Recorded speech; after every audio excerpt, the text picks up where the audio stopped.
Assalamualaikum warahmatullahi wabarakatuh. Pemirsa Sultan TV, selamat pagi semuanya. Apa kabar? Semoga dalam keadaan sehat. Dan seperti biasa pemirsa, di pagi hari ini tentunya kita kembali menemani Anda dalam talk show Bincang hari ini di edisi Rabu 6 Juli 2022.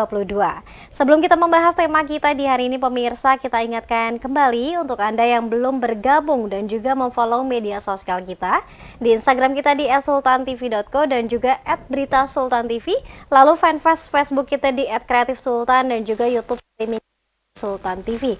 Anda juga bisa menyaksikan tayangan kita melalui TV satelit Nin Media di channel 026.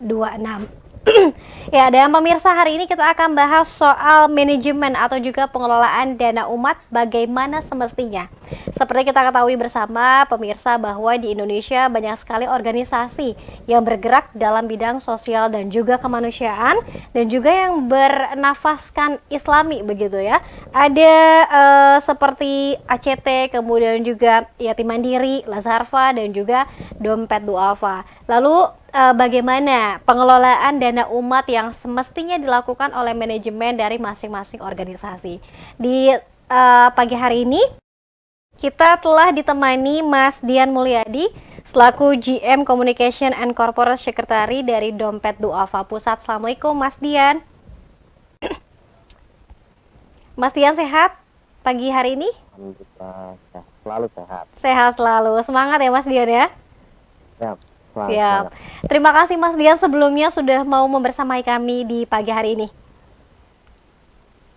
Ya, baik. Mas Dian, mungkin boleh diceritakan juga nih, dengan banyaknya organisasi yang ada di Indonesia, salah satunya Dompet Duafa, bagaimana Mas Dian melihat organisasi-organisasi yang bergerak di bidang kemanusiaan yang bernafaskan Islami, salah satunya Dompet Duafa. Ya, Assalamualaikum warahmatullahi wabarakatuh, pemirsa Sultan TV dimanapun berada. Alhamdulillah, keberadaan lembaga-lembaga kemanusiaan berbasis Islam ini tentu mewarnai pergerakan di Indonesia, di negeri. Memang adanya lembaga-lembaga kemanusiaan ini tentu karena didasari semangat yang sama, salah satu yaitu ingin membantu sesama dimanapun berada yang mengalami kondisi sulit. Berawal dari kejadian-kejadian di banyak tempat di mana Indonesia ini merupakan salah satu negara yang rawan bencana. Sebagaimana kita ketahui bersama, Indonesia berada di daerah yang namanya Circum Pasifik. Cukup banyak gunung berapi di Indonesia, cukup banyak terjadi bencana di Indonesia, baik dari tsunami, gempa, gunung meletus, kebakaran, bahkan bencana perkotaan. Nah, tentu ini menjadi tantangan bagaimana kita bisa membantu masyarakat untuk menangani masalah residensial yang terjadi di daerah-daerah. Maka adanya lembaga-lembaga kemanusiaan ini sangat, insya Allah diharapkan sangat membantu untuk untuk kemanusiaan. Kita bekerjasama juga dengan lembaga utama yaitu BNPB sebagai lembaga resmi pemerintah yang tentu pasti punya kemampuan terbatas dan kapasitas terbatas karena jumlahnya juga terbatas ya, walaupun ada di setiap daerah. Nah, dengan adanya lembaga-lembaga kemanusiaan seperti Dompet Duafa yang tersebar dari Sabang sampai dengan Merauke, itu tentu kita bersinergi dengan pemerintah, baik dengan BNPB, BPBD, kemudian juga dengan aparat keamanan, baik TNI, Polri, dan semua stakeholdernya. Kenapa kita harus lakukan ini? Karena kita ingin semangat yang di awal tadi saya sebutkan, semangat membantu sama agar keluar dari zona kesulitan, yang zona bencana yang terjadi. Demikian. Oke. Nah, Mas Dian, kemudian ini terkait dengan bantuan gerakan sosial yang dilakukan oleh teman-teman Dompet Duafa dan mungkin organisasi lainnya yang Nah, bagaimana kemudian ketika misalnya para donatur untuk bantuannya sehingga kemudian juga ini ada transparansi sehingga juga ini mewujudkan kepercayaan bagi para donatur untuk kemudian menyalurkan bantuannya melalui Dompet Duafa dan organisasi lain. Ya, kami memang mengajak donatur untuk bisa terlibat memberikan empati bagi masyarakat yang tertimpa musibah bencana di manapun itu.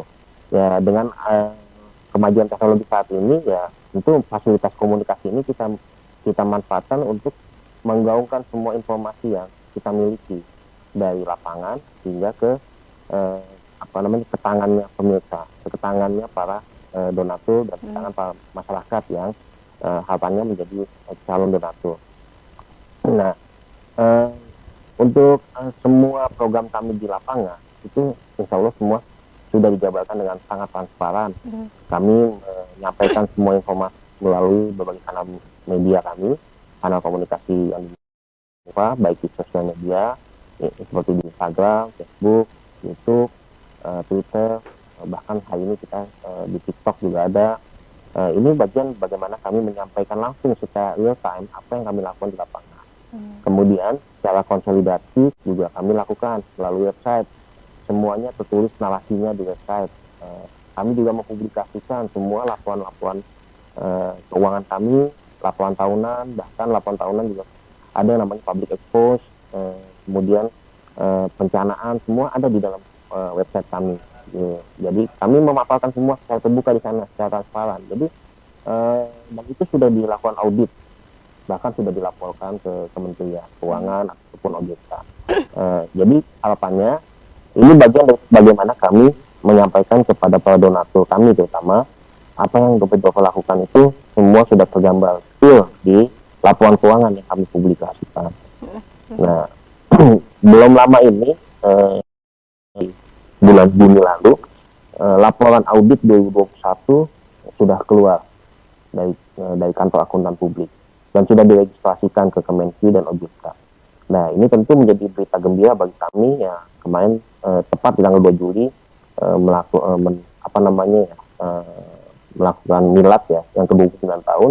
Ini menjadi kado spesial buat kami. Kenapa? Karena ini menjadi berita gembira buat para donatur. Kami sampaikan kepada para donatur bahwa hasil laporan kerja tahun 2021 sudah disampaikan dan sudah keluar laporannya dan sudah mendapat titel sebagai lembaga dengan laporan keuangan wajar tanpa pengecualian atau CPD. Nah, tentu ini kan sesuatu yang menggembirakan. Jadi semua insya Allah terpaparkan dengan detail, Mbak. Ya. Jadi nggak ada yang ditutup-tutupi.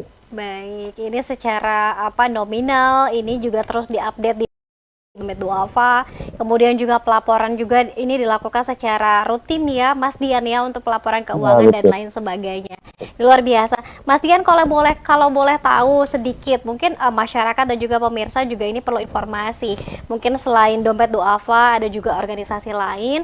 Bagaimana kemudian mengelola dana dari dana umat dan juga dana para donatur untuk disampaikan kepada yang membutuhkan, tapi juga dibagi untuk kemudian dana operasional misalnya, atau mungkin penggajian para relawan ya, para kru yang kemudian bertugas di Dompet Duafa. Seperti apa, Mas Dian?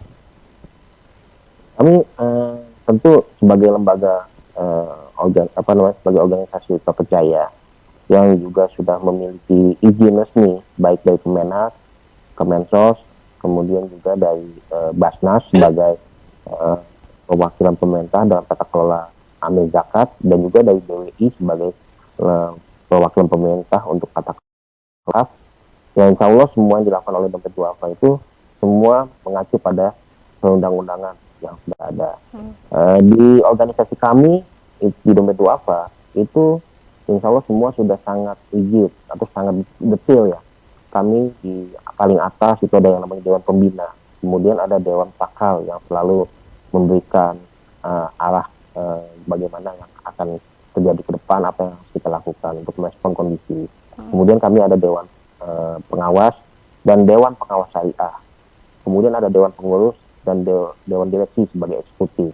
Nah, tentu dewan-dewan yang ada di atas ini semua adalah menjadi sebagai CCTV-nya ke Dompet Duafa. Apa yang dilakukan oleh manajemen, eksekutif dan timnya ke bawah itu semua diamati dengan detail. Semua perencanaan pekerjaan itu dipetakan dengan baik dan direncanakan dengan baik dengan persetujuan sampai ke atas. Kemudian bagaimana yang tadi ditanyakan, bagaimana pembagian itu mengacu pada undang-undang, dan dalam hal ini sebagai lembaga Islam kami mengacu pada yang namanya Al-Quran sebagai panduan hidup orang Islam. Di Al-Quran sudah dipaparkan bagaimana pembagian tata kelola dan zakat ya. Zakat dibagi atas 8 asnaf. Salah satunya adalah atau kita sebut seperdelapannya itu adalah amil, hak amil. Ini tertulis sebagai salah satu amil salah satu asnaf zakat. Di sana itu terbagi atas 12,5% dana yang akan dikelola. 12,5% ini yang menjadi hak amil itu dikelola dengan sangat betul, Mbak. Jadi itu dibagi untuk operasional, transportasi, kemudian komunikasi dan lain sebagainya. Nah, termasuk di dalamnya itu adalah aspek penentuan gaji untuk karyawan dan relawan. Nah, berkaitan dengan tadi itu dewan-dewan yang di atas itu semua rata-rata sampingnya adalah baik dari pembina sampai dengan DPS atau Dewan Pengawas Syariah, Dewan Pakar, Dewan Pengawas dan Pengawas Syariah, itu semua adalah relawan, tidak mendapatkan gaji. Jadi memang benar-benar orang-orang yang sangat berdedikasi tinggi untuk kemanusiaan, mewakafkan waktu, tenaga dan pikirannya untuk kemaslahatan umat, untuk membantu sesama melalui lembaga dompet duafa. Nah, sementara untuk eksekutif ke bawah itu ditentukan sangat proven, Mbak, karena sifatnya private, privilege dan tentu konfidensial, mengikuti aturan. Jadi semua sudah dibagi dengan sangat detail.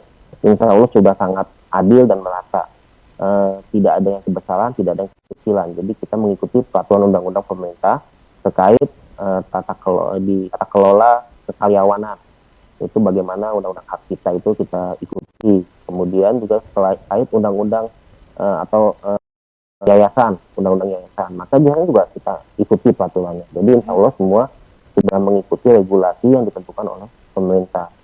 Jadi secara dalam besarnya semuanya insya Allah ditentukan berdasarkan hak dan kewajiban yang sama, dan itu semuanya melalui persetujuan ya sampai dengan tingkat yang paling tinggi, di mana tingkat yang paling tinggi ini semuanya adalah relawan yang tidak mendapatkan gaji ya, tidak mendapatkan gaji. Kenapa? Karena memang tadi sudah mewakafkan semuanya untuk kemaslahatan umat. Oke, baik, ini artinya ada perhitungan yang sangat jelas mengacu pada undang-undang dan juga Al-Quran ya Mas Dian ya, terkait dengan pembagiannya dari dana yang kemudian terkumpul dari para donatur. Mas Dian, kita harus jeda dulu, usai jeda nanti saya juga ingin tahu bagaimana kemudian mendekati Idul Adha ya Mas Dian ya, ini terkait dengan program yang ditawarkan oleh terkait dengan kurban, dan kemudian mungkin saya juga ingin meminta pendapat Mas Dian terkait yang sedang ramai dibicarakan di awak media tanpa menyudutkan satu pihak manapun. Mas Dian, nanti usai jeda kita akan kembali, tetap bersama kami dalam bincang hari ini.